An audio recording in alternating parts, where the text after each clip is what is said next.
الملائكة المقربين وخلصنا من الظلمات وافتح علينا أبواب رحمتك وعلمنا أسرا رب اشرح لنا أسرنا ولساننا قال الشيخ المصنف تعالى نفعنا بعلمه في الدارين. Sekarang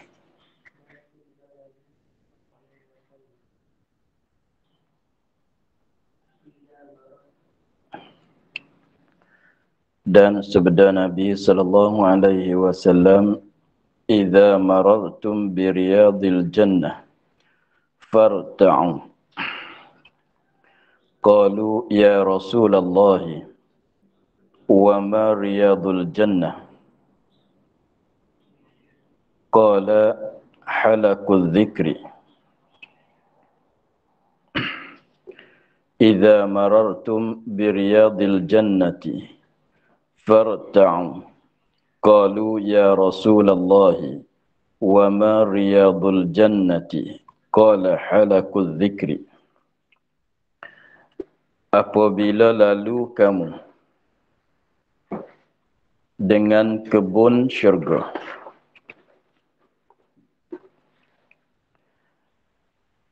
apabila lalu kamu dengan kebun syurga. Kebun syurga atau dikatakan taman syurga. Kebun tu ibarat daripada suatu tempat yang ada hijau-hijau tumbuhan dan bunga-bunga daripada tumbuhan. Ada rumput-rumput yang hijau, ada pokok yang hijau dan ada berbunga-bunga. Itulah dikatakan taman atau kebun syurga.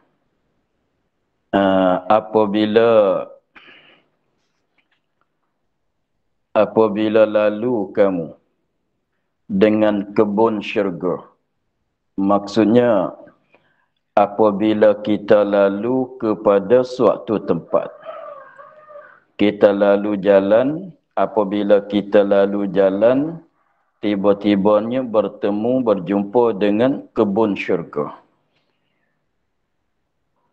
maka bermain-main kamu.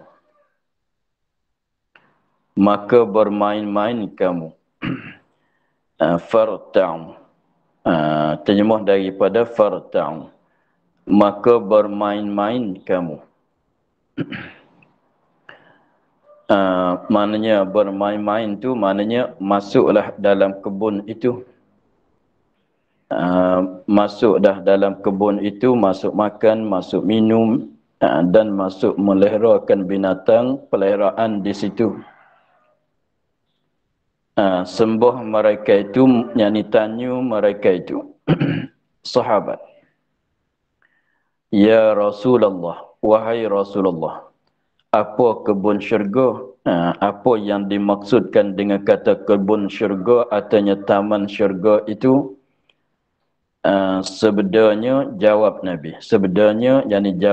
Jawab Nabi, keliling duduk berzikir. Duduk berzikir dengan secara berkeliling, buat pusingan, buat likungan. Jadi maksud di sini sahabat tu dia tak faham apa maksud dengan kata riyadul jannah. Sebab kalau kata riyad tu kebun atau taman difahamlah. Tetapi katanya riyadul jannah, jannah tidak ada pada zaman kita sekarang. Di atas dunia ini jannah syurga tidak ada. Dengan sebab itulah sahabat tidak faham maksud Nabi. Lalu tu mereka tanya, apa dia kebun syurga, taman syurga yang ada pada dunia ini? Maka Nabi jawab, katanya, ialah satu likungan, buat keliling, buat satu likungan untuk berzikir.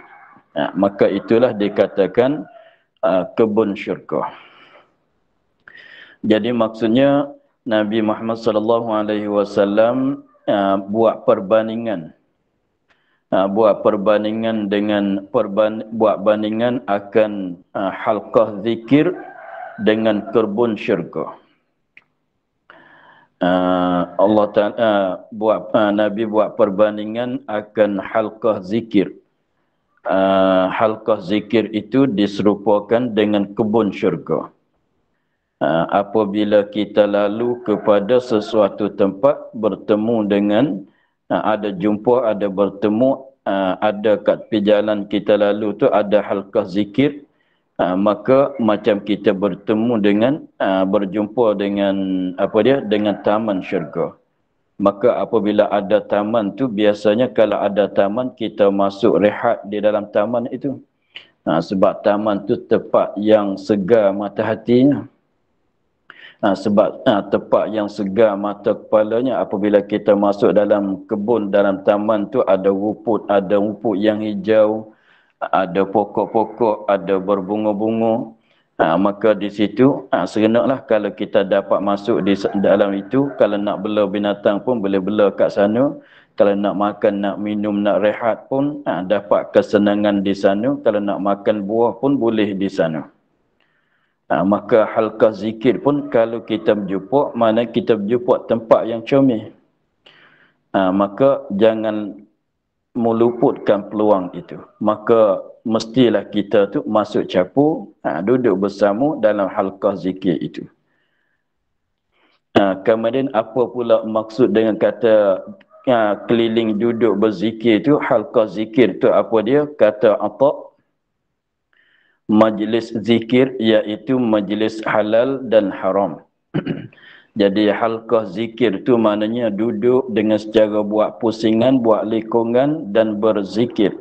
Berzikir tu bukan maksudnya berzikir bertahlil atau baca Quran apanya. Bahkan maksud dengan majlis zikir di sini ialah majlis halal dan haram. Majlis halal dan haram maknanya suatu majlis menyebutkan hukum halal dan hukum haram. Ialah majlis yang menyebutkan hukum perkara yang halal, perkara yang haram. Benda ni buat begini halal, buat begitu haram, mesti begini kena buat, tak boleh buat begitu, caranya kena buat begini. Betapa kami membeli, tu jadi suatu majlis yang menceritakan cara-cara kita nak jual beli. Betapa kami membeli dan menjual. Nak beli cara mana, nak jual cara mana, syarat rukun dia. Majlis yang menyebut tentang benda itulah dikatakan majlis zikir yang dimaksud dalam hadis. Dan kami sembahyang. Cara kita nak sembahyang, nak buat cara mana, nak sebenar, nak bagi sah. Dan kami puasa. Dan majlis yang menyebutkan cara kita nak puasa. Dan kami berkahwin. Dan kami tolak, dan haji dan umpamanya yang demikian itu yang tersebut. Itu dikatakan majlis zikir yang dimaksudkan di dalam hadis tadi. Jadi di sini untuk nak menggalakkan kita apabila ada suatu majlis, padahalnya walaupun tidak buat jadi halqah, likungan-likungan gitu sekalipun, tetapi asalkan majlis itu ada mengajarkan ilmu fiqh, ada menyebutkan masalah haram halal, cara nak sembahyang, cara nak mengangkat wuduk, nak mengambil wuduk, cara nak puasa, cara nak buat haji dan sebagainya dan lain-lain lagi, maka jangan lupalah kita masuk bercapur, masuk bercapur di dalam majlis itu. Dan katanya kata Atha pula, barang siapa berkandak akan dunia, maka lazimlah atasnya dengan ilmu. Barang siapa berkandak akan dunia, siapa-siapa kandak untuk nak hasilkan mata benda dunia, maka lazimlah, mestilah atasnya dengan ilmu. Nak bekerjaan dunia pun kena ada ilmu. Dan barang siapa berkandak akan akhirat, maka lazimlah atasnya dengan ilmu. Siapa nak kepada hasilan akhirat, maka mesti kena gunakan dengan ilmu juga. Maka bahwasanya berkandak kepadanya kepada ilmu tiap-tiap daripada keduanya ialah akhirat, dunia dan akhirat. Jadi nak kepada dunia pun kena ada ilmu, nak kepada akhirat pun mesti kena ilmu juga. Jadi nak berjaya dalam bab dunia pun, dalam kerjaan dunia pun kena berpandu dengan ilmu. Nak berjaya dalam amalan akhirat pun mesti dipandukan oleh ilmu. Semuanya kerjaan dunia baik, kerjaan akhirat baik, maka berhajat kepada ilmu kesemuanya. Dan ada pun ayat Quran dan ahadis bicara bab ini amat banyak. Kata musannif katanya, dan ada pun ayat-ayat Quran dan hadis-hadis pada bicara bab ini bab kelebihan ilmu amat banyak. Ayat-ayat yang menceritakan kelebihan ilmu, hadis-hadis Nabi yang menceritakan kelebihan ilmu itu amat banyak. Jadi yang disebut tadi tu sebahagian saja. Nak sebut semua tu banyak lagi yang tak sempat nak sebut di sini. Dan setengah daripada asar, yang perkataan sahabat, dan setengah daripada asar tu maksudnya perkataan sahabat, perkataan tabi'in, itu dikatakan asar. Kalau perkataan Nabi kita panggil hadis, kataan sahabat, kataan tabi'in kita panggil asar. Dan setengah daripada asar, kata Sayyidina Ali radhiyallahu anhu, orang yang tiada tahu akan dia. Ini orang yang tidak ada ilmu. Alhamdulillah. Orang yang tiada tahu akan dia. Memadalah dengan ilmu itu kelebihan. Cukuplah untuk nak tahu kata ilmu itu perkara yang lebih, bahawa mendahulu akan dia dan suka dengan dia apabila dibangsa kepadanya. Di sini Sayyidina Ali katanya untuk kita nak tahu kata ilmu tu perkara yang lebih ke tidak, cukup dengan ini saja dalilnya. Dalil yang menunjuk di atas ilmu tu ialah perkara yang lebih. Kita tilik di sini dah cukup untuk nak sedar, untuk nak tahu katanya ilmu itu adalah perkara yang lebih. Tahu di mana? Dia katanya bahawa mendakwa akan dia. Orang kitanya suka mendakwa kata dia ni orang alim. Dia orang yang pandai. Dan suka, yakni gembira. Dan suka, yakni gembira, suka hati, gembira dengan dia, dengan ilmu apabila dibangsakan kepadanya. Dibangsa makna apabila orang kata orang ni dia orang alim, dia segenap, dia gembira. Itu nak cerita katanya ilmu tu perkara yang lebih. Siapa-siapa pun nak kelebihan. Sebab tabiat orang kitanya ditabiatkan, dijadikan perangai orang kitanya suka kepada perkara yang lebih-lebih. Maka apabila seorang tu, apabila orang puji kepada dia, dibangsakan dia kepada ilmu, maknanya orang ini orang yang ada ilmu, orang ini ialah orang yang alim. Dia suka hati, dia gembira hati dia. Sebab kita kata ada kelebihan pada diri dia. Dan begitu juga orang kitanya suka mendakwakan dirinya, ialah mendakwakan dirinya katanya dia ni orang alim. Itu itu pun dah cukup nak tahu kata ilmu itu ialah perkara yang lebih. Dia suka mendakwa, orang kita suka mendakwakan kata dia tu orang alim. Apabila orang kata kepada dia, mu ni orang alim, kau ni orang alim, dia suka hati. Itu nak menunjuk katanya ilmu tu perkara yang lebih. Kalau fardunya ilmu perkara yang hinu, orang tak nak dakwa kata dia tu orang alim. Kalau ilmu itu ialah perkara yang hinu, perkara yang keji, orang tak sukalah apabila dibangsakan dikata dia tu orang alim. Ni pasal sebab ilmu tu perkara yang lebih.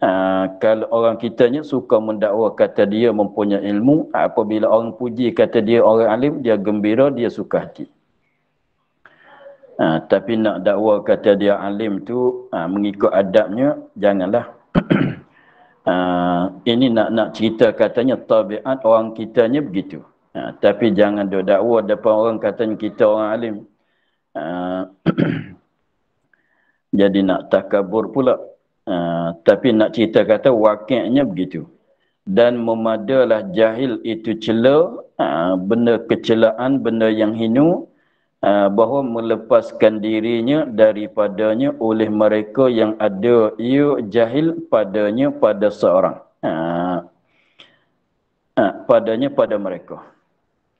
Jahil ni nak tahu kata benda yang dicelai, benda yang hina, benda tidak ada kelebihan. Kita nak tahu di mana kata jahil ini benda kecelaan. Bahawanya dalilnya tabiat orang kitanya nak melepaskan diri daripada kejahilan. Aku bukan orang jahil.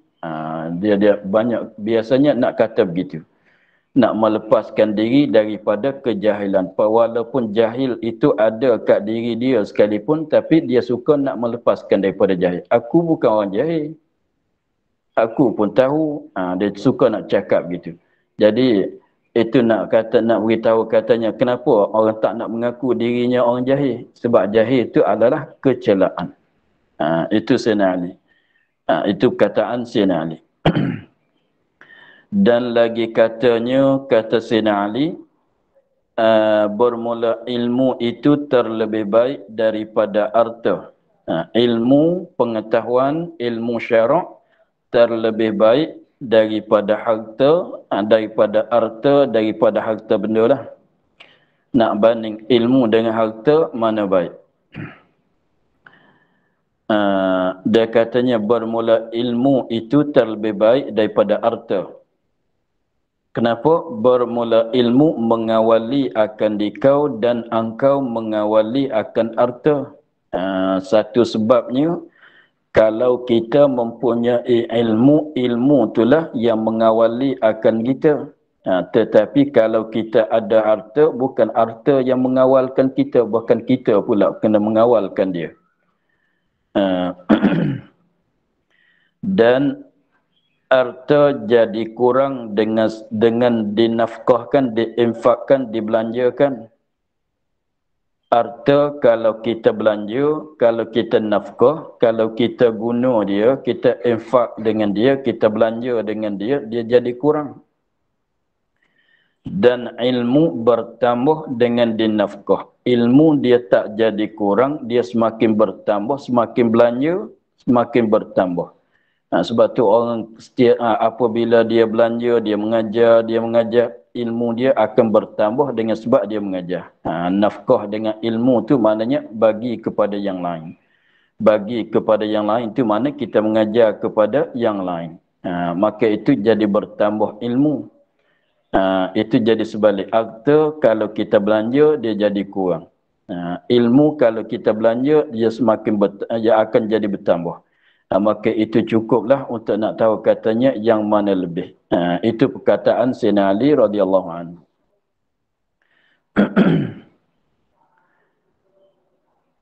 Kata Abu Hurairah dan Abu Dzar radhiyallahu anhuma. Dan kata Abu Hurairah, kata juga oleh Abu Dzar, dua-dua orang ini dia kata ada cakap sama. Dia kata macam mana? Satu bab satu bab daripada ilmu yang dipelajarkan dia terlebih kasih kepadaku daripada 1000 rakaat tatawu'. Apa makna tatawu'? Yakni sembahyang sunat. Satu bab. Satu bab daripada ilmu. Maknanya kita belajar satu masalah, satu bab.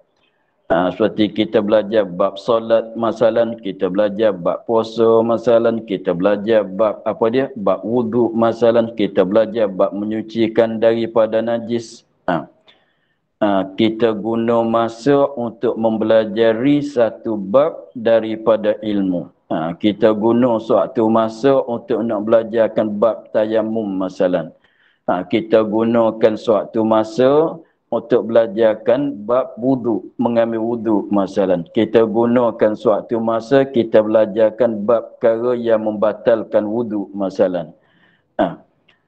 Yang dipelajarkan dia satu bab, kita belajar satu bab daripada ilmu, tak kira ilmu fiqh ke atau ilmu hadis ke atau ilmu lain-lain lagi, asalkan daripada ilmu syarak, terlebih kasih kepadaku. Maknanya dia sangat suka lagi daripada 1000 rakaat tatawwu', yakni sembahyang sunat. Jadi kita belajar satu bab daripada suatu ilmu syarak. Itu dia katanya terlebih suka kepada dia, kepada Abu Hurairah dan Abu Dzar, daripada 1000 rakaat tatawwu', yakni sembahyang sunat. Jadi maknanya contohnya kalau kita belajar bab wudu, satu bab masalah, itu dia lebih suka daripada sembahyang 1000 rakaat. Jadi maknanya kalau bagi pilih, contohnya nak belajar, kita ada masa lapang masalah, kita ada masa free masalah. Jadi masa ni kita nak belajar ilmu fiqh satu bab ke kita nak sembahyang. Maka dia katanya mendahulukan belajar di atas sembahyang sunat. Jangan sembahyang fardu lah, jangan sembahyang qadha lah, itu adalah wajib. Sembahyang sunat, semata-mata sembahyang sunat tu, walaupun 1000 rakaat itu sekali, walaupun bilangan jauh banyak, 1000 rakaat sekalipun, tak boleh nak banding dengan belajar satu bab daripada ilmu-ilmu syarak. Sebab dia kalau 1000 rakaat kita sembahyang, dia sekali itu saja yang kita dapat. Sekali sembahyang dapat satu kali puasa, satu kali pahala. Satu kali sembahyang pula satu kali itu pahala. Sekali buat, sekali guna. Sekali buat, sekali guna. Adapun kita belajar kita belajar satu hari saja. Kita boleh guna sampai ke bila-bila. Jadi maknanya contohnya begini, kita tengok kenapa boleh katanya belajar ini lebih baik daripada sembahyang sunat. Sebab kalau kita sembahyang sunat, memanglah dapat pahala. Tapi dapat pahala boleh guna, dapat faedah daripada sembahyang sunat pada ketika kita sembahyang, dapat pahala sekali kita buat tu ya. Tetapi kalau kita belajar dengan suatu bab daripada ilmu-ilmu syarak, apabila kita pandai, kita boleh guna faedah dianya, boleh guna selama mana kita hidup, kita boleh guna. Kita boleh guna selama-lamanya, boleh ambil faedah dengan pelajaran kitanya selama-lamanya. Dan juga bukan sekadar diri kita saja boleh ambil guna, kita boleh berfaedah kepada yang lain juga. Sebab tu jaksaan bagi belajar ilmu tu dia besar daripada sembahyang. Sebab sembahyang sunat itu jaksa dianya tidak berkekalan. Memanglah pahala tu disimpan sampai akhirat jugalah. Lagi pulanya sembahyang sunat sekadar diri saja. Yang lain tak boleh nak tumpan ambil faedah. Begitulah. Sebab tu ada cerita daripada Imam Malik.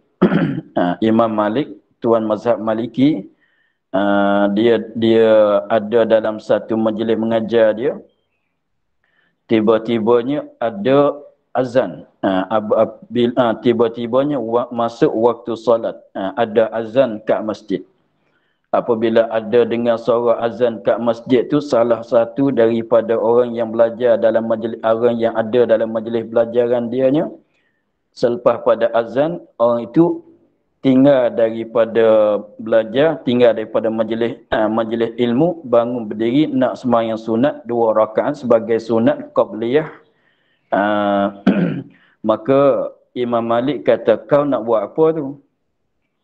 Imam Malik tanya pada yang tu sebab dia belajar-belajar, tiba-tibanya dengar suara azan. Apabila dengar suara azan, biasanya nak sembahyang 2 rakaat qabliyah lah.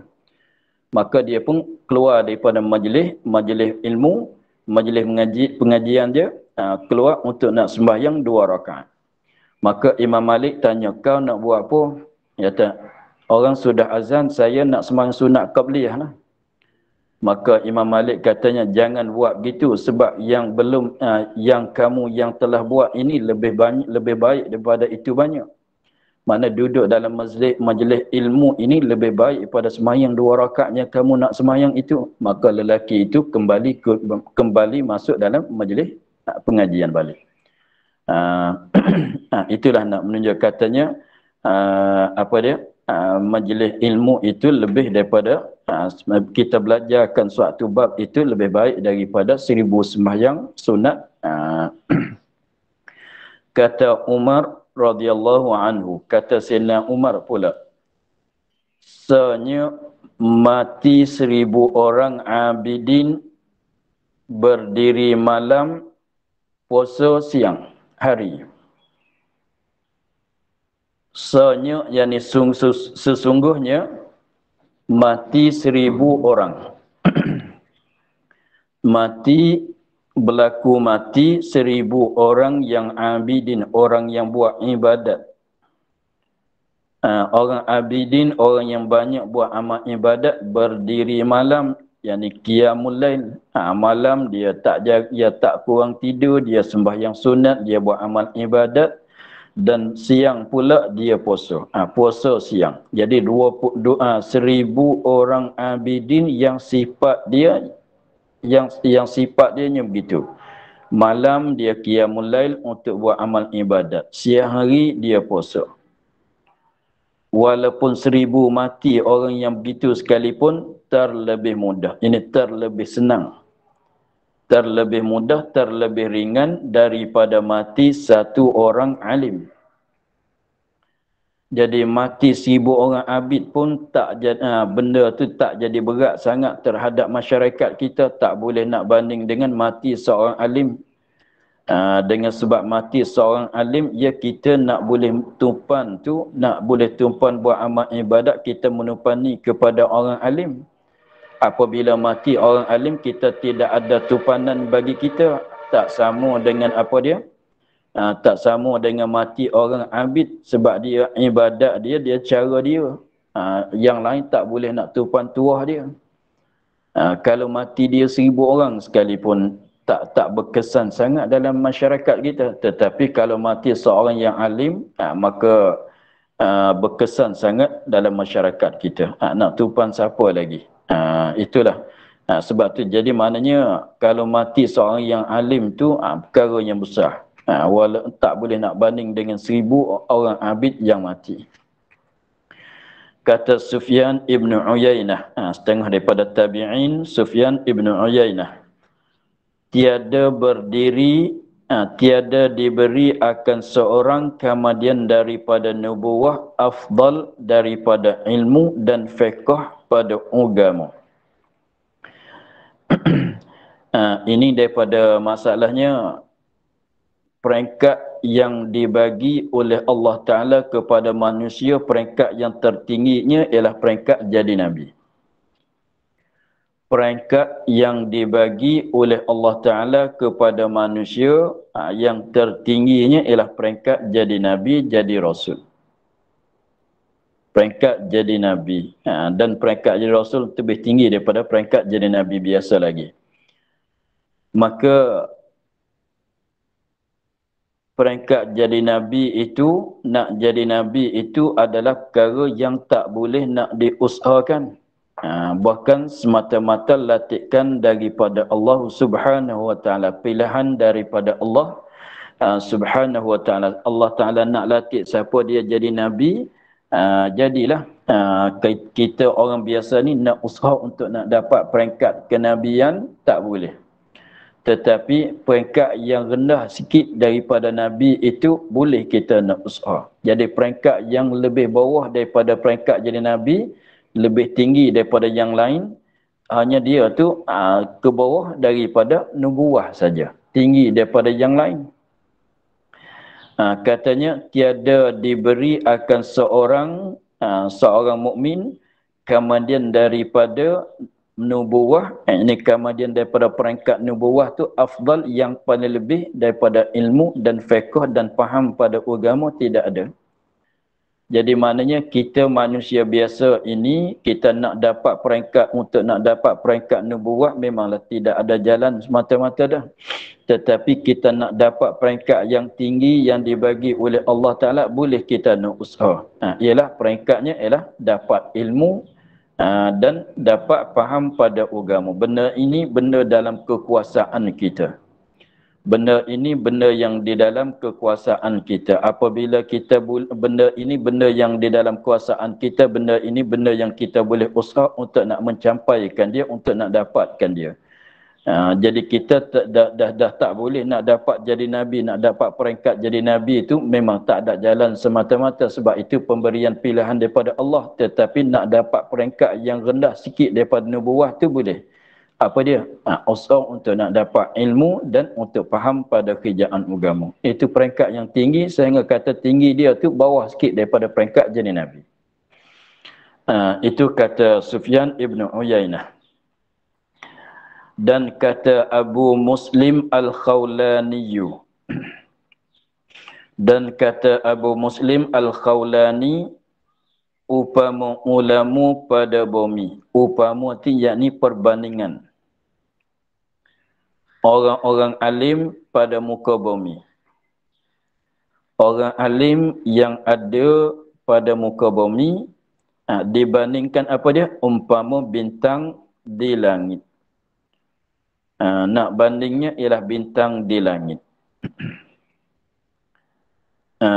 Memanglah orang-orang alim mereka berada pada muka bumi, tapi kalau nak bandingnya ialah bintang kat langit.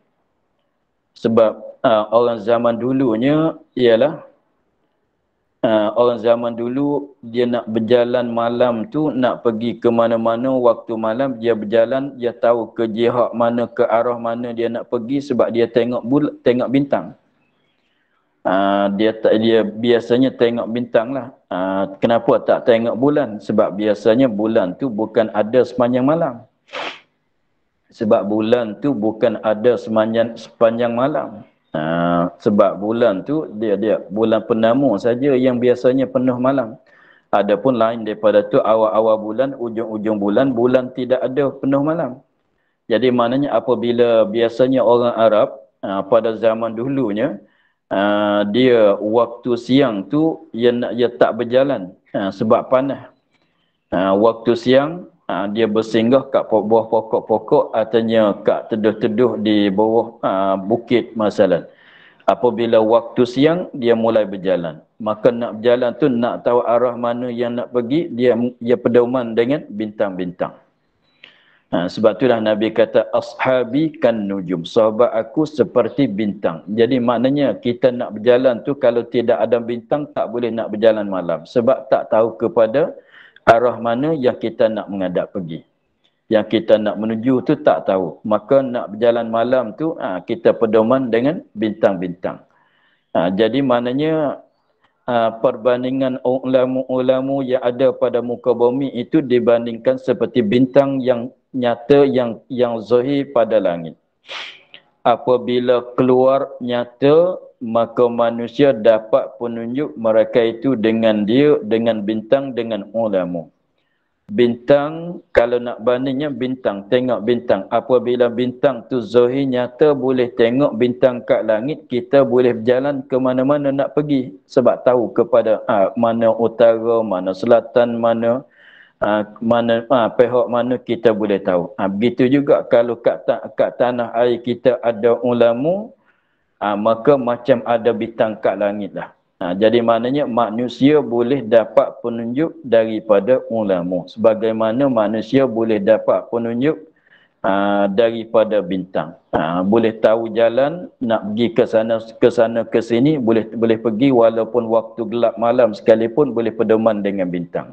Maka apabila bab ibadat, bab kerjaan agama, apabila ada ulama dalam tanah air kita, kita boleh dapat penunjuk dengan sebab ulama ada. Nak sembahyang tak tahu cara, tanya ulama. Nak buat gini tak tahu hukum, tanya ulama. Dan apabila tersembunyi atas mereka itu, tercengang mereka itu. Apabila bintang itu, contohnya waktu musim hujan, tak nampak bintang. Musim hujannya tak nampak bintang. Jadi orang kitanya tak boleh nak berjalan malam. Tak tahu ke mana, tak tahu arah mana, tak tahu kata mana selatan, mana utara, mana apa. Tak boleh nak menuju kepada mana-mana tempat. Jadi tercengang, jadi tak tahu tak tahu katanya sebelah mana utara, sebelah mana selatan, sebelah mana apa. Gitu. Begitu juga kalau tempatan kita tidak ada ulama, maka begitulah nak buat satu amalan tak tahu cara, nak tanya siapa pun tak boleh, orang alim tidak ada. Begitulah seperti kata nak berjalan malam tak boleh kalau tidak ada bintang. Itulah dibandingkan. Dan seterusnya, dan daripada Mu'adz, ini sahabat radhiyallahu anhu, belajar olehmu akan ilmu. Mu'adz dia katanya belajar oleh kamu akan ilmu. Kenapa disuruhkan kita belajar ilmu? Ilmu mana yang kita disuruh belajar ialah ilmu syarak. Tak pastilah ilmu fiqh, ilmu usuluddin, ilmu tasawuf, ilmu hadis, ilmu tafsir. Katalah ilmu alat-alat. Maka bahwasanya belajar kamu akan dia bagimu kebajikan. Jadi kita belajar ilmu itu satu kebajikan, satu amalan taat, satu ibadat dah pada kita. Dan satu perkara yang baik dah untuk kita. Dan menuntut akan ilmu ibadat. Kita menuntut ilmu itu adalah ibadat. Ini satu ibadat. Dapat pahala yang besar daripada Allah Subhanahu Wa Taala. Jadi sebab itulah setengah-setengah orang tu walaupun dia dah tahu, walaupun dia dah alim, tapi dia belajar juga. Dia belajar juga, dia masuk juga dalam majlis zikir, dalam majlis ilmu untuk nak dapat tadi kelebihannya. Walaupun dia dah tahu, dia dah alim, tapi dia masuk belajar juga untuk nak dapat kelebihan.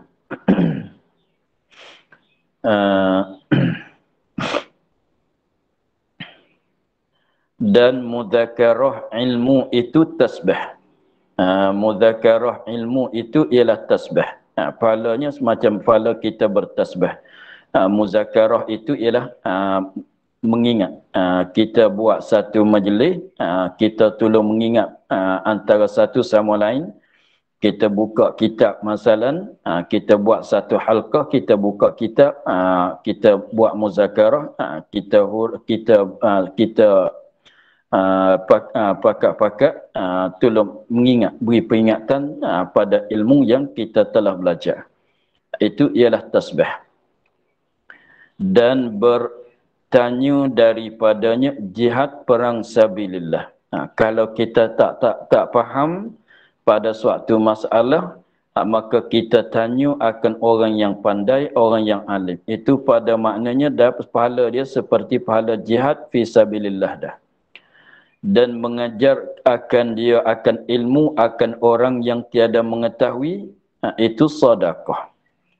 Itu pahalanya macam pahala sedekah. Kita tolong ajarkan orang yang belum pandai, orang yang tak tahu, itu pahalanya dapat pahala sedekah. Seperti pahala sedekah. Dan memberi akan dia bagi ahlinya qurbah.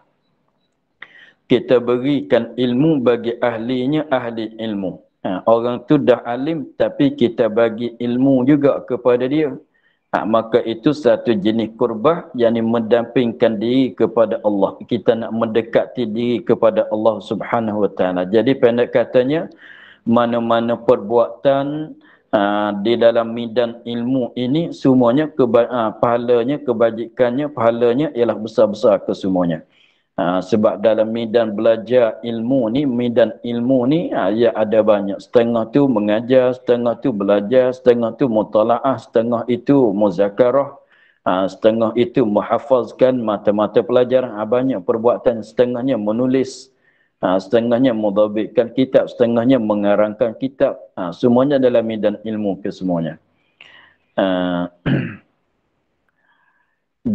Kata Syafi'i radhiyallahu anhu, kata Imam Syafi'i radhiyallahu anhu, orang yang tiada kasih akan ilmu Siapa-siapa saja yang tak suka kepada ilmu, itu maknanya orang yang tiada kasih akan ilmu. Orang yang tak suka kepada ilmu syariat, ilmu agama, tiada kebajikan padanya. Tidak ada kebaikan pada diri dia.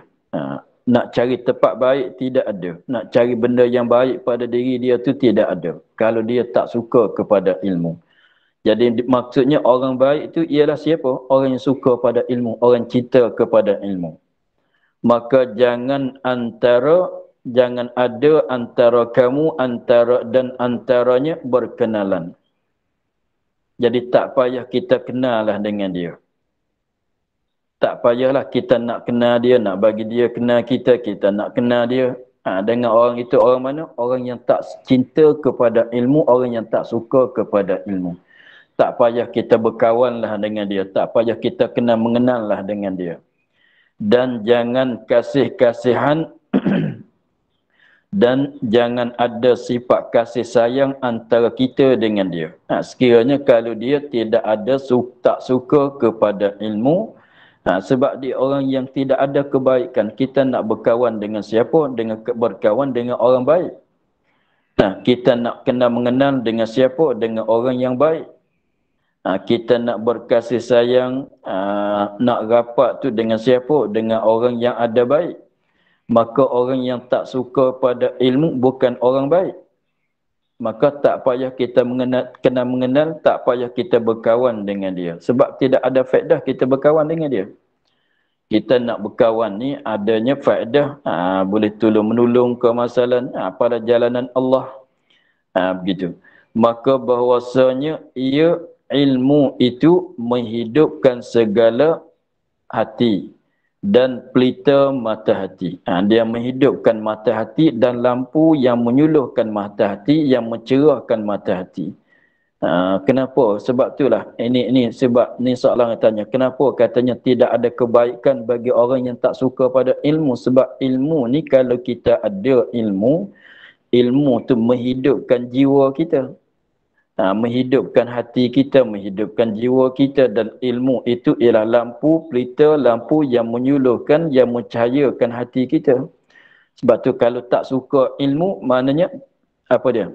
Hati tidak hidup dan tidak ada cahaya pada mata hati. Sebab tu tidak ada kebajikan pada orang yang tak suka pada ilmu. Dia orang kita ni, kalau dia tak suka, dia tak ambil. Dia tak suka kepada suatu benda, dia tak usaha untuk nak dapat. Contohnya, kalau orang kita ni ada setengah orang tu dia tak suka makan ayam, dia tak usaha nak beli, dia tak cuba nak beli ayam. Sebab dia tak suka. Kalau orang itu, kalau dia tak suka makan ubat, dia tak cari beli ubat sama sekali. Maka orang kitanya begitulah. Kalau siapa-siapa saja kalau tak suka kepada ilmu, dia tak belajar ilmu. Apabila tak belajar ilmu, maka tidak ada ilmu pada dirinya. Apabila tidak ada ilmu pada dirinya, padahal ilmu itu ialah menghidupkan hati. Maknanya tak ada ilmu, tak hidup hati dia.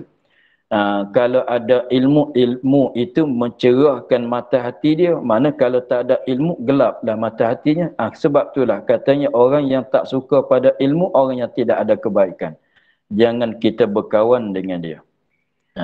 Begitulah maksud kataan Imam Syafi'i. Dan katanya pula, kata Imam Syafi'i lagi, menuntut ilmu afdal daripada sembahyang sunat. Seperti cerita yang saya cerita tadi daripada Imam Malik tadi, menuntut ilmu afdal daripada sembahyang sunat. Jadi amalan mana yang paling lebih? Sembahyang sunat ke menuntut ilmu? Menuntut ilmu ni bukan dengan secara kita menadahkan kitab, kita bertalaki kitab saja. Kita mengarang, kita mengajar, kita menghafal, kita dhabit, kita baca, kita mutalaah, kita menulis, macam-macam cara lah. Cara dia tu, cara menuntut ilmu tu.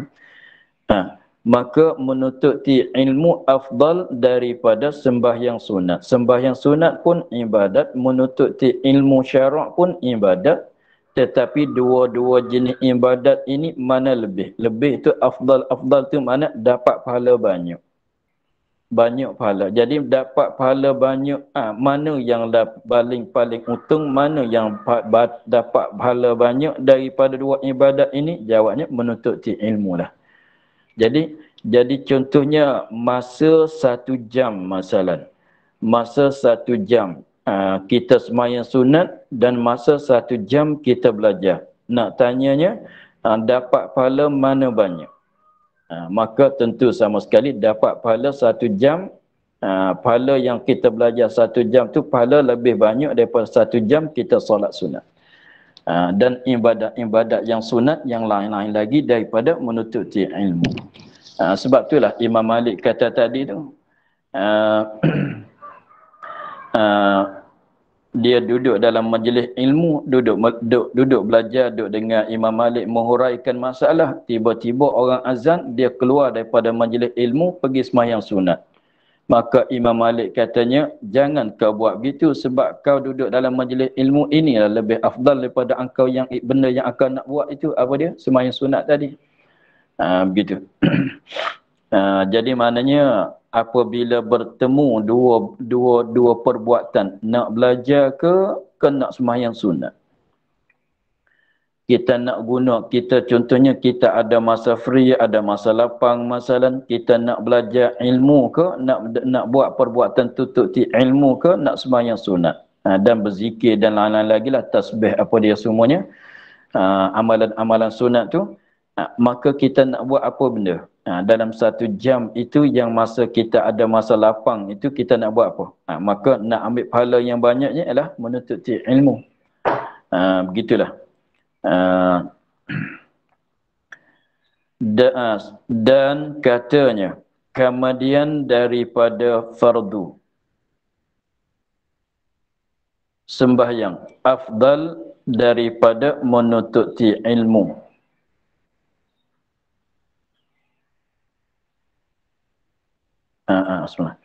Dan katanya kemudian, yani selepas dia kata menuntut ilmu afdal daripada sembahyang sunat, tiada daripada fardu sembahyang.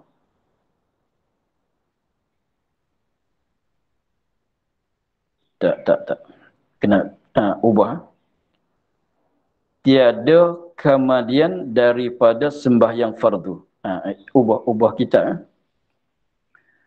Tiada kemudian daripada sembahyang fardu. Tiada kemudian daripada sembahyang fardu. Tiada kemudian daripada fardu sembahyang. Afdal daripada menuntut ilmu, ilmu yang menunjuk bagi demikian itu.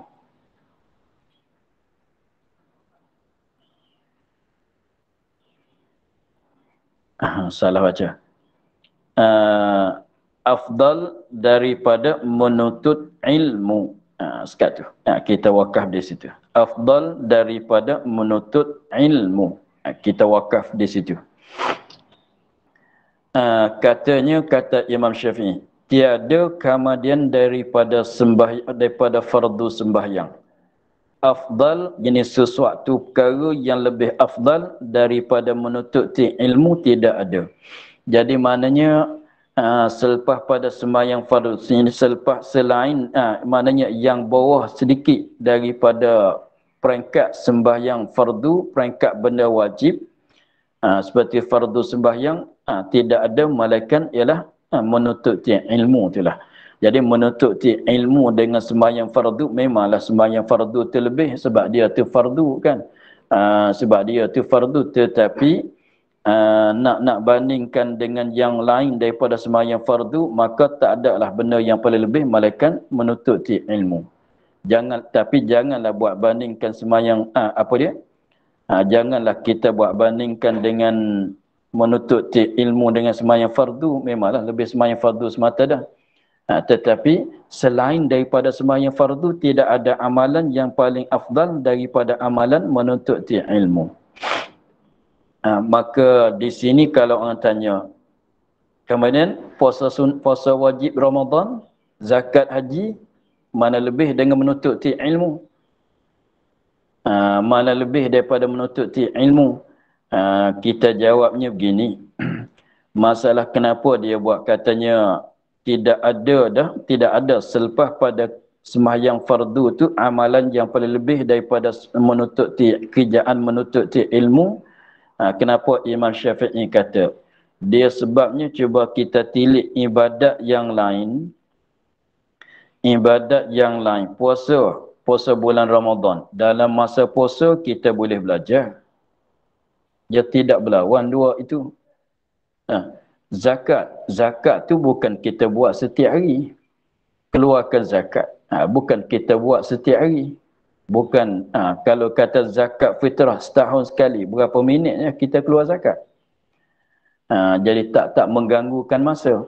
Lagi pulanya haji yang wajibnya setahun sekali, satu kali dalam seumur hidup. Kalau kuasa, lagi pulanya kalau haji sunat, ia ada musim-musim dia. Sepanjang tahun kita tak buat juga haji. Umrah pun orang tak buat juga sepanjang tahun buat umrah. Jarang orang nak buat begitu. Jadi maknanya ibadat yang kita boleh buat setiap hari apa dia? Solat. Yang kita buat setiap hari solat. Belajar pun kita boleh buat setiap hari juga.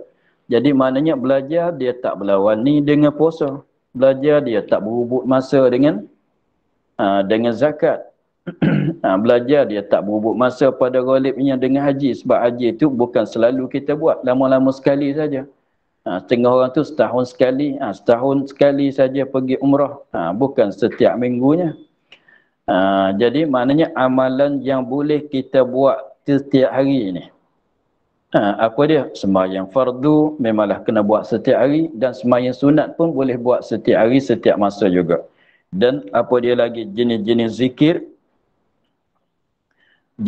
zikir semuanya boleh kita buat setiap hari juga. Jenis zikir, jenis tasbih, jenis baca Quran pun boleh kita buat setiap hari juga. Maka benda inilah nak bandingkan dengan kerjaan menuntut ilmu. Kerjaan itulah kerjaan yang amal ibadat yang kita boleh buat setiap jam, setiap masa, setiap hari, setiap masa. Belajar ilmu boleh kita buat setiap masa. Berzikir, bertasbih, bertahlil, berselawat, baca Quran dan berdoa dan sebagainya boleh kita buat setiap masa. Sembahyang sunat pun boleh kita buat setiap masa. Melainkan masa tertentu saja, berapa jam saja yang tak boleh kita sembahyang. Seperti selepas sembahyang subuh, lepas sembahyang asar, itu saja. Dan benda-benda yang boleh kita buat setiap-tiap hari inilah kalau nak banding selain daripada sembahyang fardu. Memang sembahyang fardu dengan sebab dia tu fardu tak boleh nak banding dengan yang sunat-sunatnya. Maka kalau nak banding kita katanya ada masa lagi selain daripada kita sembahyang fardu yang tunai, sembahyang fardu yang qada, kita ada masa lagi kita nak buat ibadat apa yang paling dapat pahala paling banyak. Maka tentulah jawabnya menuntut ilmu. Maka adapun puasa, puasa tak ganggukan belajar. Dalam kita beribadat puasa boleh kita belajar. Itu tak jadi berlawanan. Begitulah.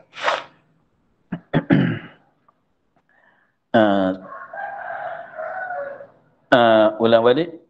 Kata Imam Syafi'i, tiada kemudian daripada sembahyang, daripada fardu sembahyang. Ni kemudian ni peringkat yang bawah sedikit daripada peringkat fardu sembahyang.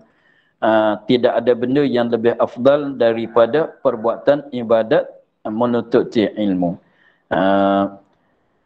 Menuntut ilmu mana yang menunjuk bagi demikian itu hadis dahulu. Hadis dahulu yang katanya apa dia? Hadis yang dulu yang telah lalu sebut, iaitu apabila lalu kamu dengan kebun syurga. Itu dipaham daripada situ. Apabila kita lalu kat kebun syurga, taman syurga, menjadi majlis ilmu, mestilah kita masuk capurnya. Itulah dalil yang menunjuk di atas perkataan Imam Syafi'i. Jadi pendek katanya, Ilmu kita duduk sibuk dengan belajar kita ni ialah satu ibadat.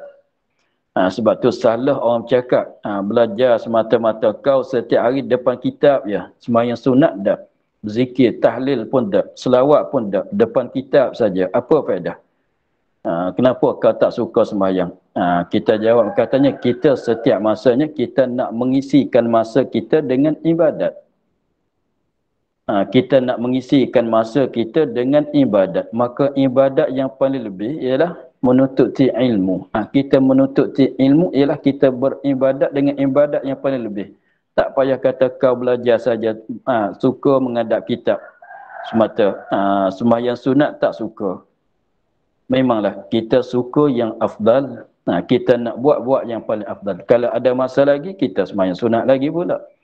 Ada masa, contohnya kita selepas pada kita belajar, ada masa nak sembahyang lah. Tapi kalau betulan dengan masa kita belajar, masa jadual yang kita dah tentu nak belajar, nak tolaah kitab, kita mendulukan yang ini sebab ini lebih afdal. Kalau ada masa lebih lagi, boleh lah nak sembahyang sunat, nak berzikir, nak bertahlil. Contohnya selepas maghrib belum isyanya, tidak ada kelas masalah, bolehlah masa itu. Contohnya kalau kita katanya jadual kitanya, antara maghrib dengan isya tidak ada kelas, tidak ada program, tidak ada mengajar, tidak ada belajar dan sebagainya. Dalam jadual kita tidak ada program ilmu, tidak ada. Bolehlah nak sembahyang sunat, nak berzikir, nak bertahlil, nak baca selawat, nak baca Quran. Contohnya lepas isya terus 2 jam ada majlis ilmu pula. Kita jangan buat benda lain, kita belajar. Lepas pada tu nak sembahyang sunat, sembahyanglah. Jadi ada masa yang ditentukan untuk kita belajar, kita sendiri letak jadual untuk kitanya, untuk kita belajar, maka jangan kita buat benda lain. Sebab masa kita belajar, kita buat dalam ibadat yang paling afdal daripada ibadat yang lain. Macam kata Imam Malik kepada seorang yang tinggal majlis ilmu, majlis belajar untuk nak sembahyang sunat. Katanya, kau kenapa nak pergi sembahyang sunat? Sebab kau duduk dalam majlis ilmu ni dapat pahala lebih besar daripada sembahyang sunat 2 rakaat lagi. Begitulah. Sebab tu kalau ada masa 5 minit, 5 minit masalah. Kalau sembahyang sunat dapat 2 rakaat. 5 minit itu kita nak sembahyang ke kita nak belajar. Begitulah. Contohnya. Jadi maknanya ibadat yang paling afdalnya ialah ibadat menuntut ilmu. Pasal apa? Sebab menuntut ilmu, dia penggunaan dia luas. Satunya untuk diri, yang keduanya boleh guna untuk yang lain juga. Adapun sembahyang 2 rakaat, sembahyang sunat untuk diri semata-mata. Begitulah. Jadi jaksa dia, faedah dia luas daripada sembahyang sunat. Sebab itulah. Tetapi jangan kita jangan kita itu buat strip gitulah. Kita kena bagi-bagi masa lah. Jadi masa yang kita kosong daripada belajar, kita ambil ibadat yang lain pula. Jangan tupu nak ambil pahala dengan sebab ibadat belajar saja. Masa kosong dia tak sembahyang sunat dah. Masa cuti daripada belajar dia tak sembahyang sunat dah. Masa cuti berhenti, masa rehat daripada belajar dia tak sembahyang sunat, dia tak baca Quran, dia tak berzikir. Jangan kita buat begitu. Jadi kita jangan tupu kepada satu perkara. Begitulah. Masa kita tak belajar, kita ambil fadilah sembahyang sunat pula. Masa kita tak belajar, kita boleh ambil fadilah baca Quran pula dan lain-lain lagi. Begitulah cara susunan kitanya. Dan daripada Ibnu Umar. Maka kita akhir di situ. Wallahu a'lam. Alhamdulillahirabbil alamin. A'udzubillahi minasyaitonir rajim. Bismillahirrahmanirrahim. Alhamdulillahirabbil alamin. Wassalatu wassalamu ala asyrafil anbiya'i wal mursalin wa ala alihi wa sahbihi ajma'in. اللهم افتح علينا فتوح العارفين ونور قلوبنا من نورك الكريم واجعل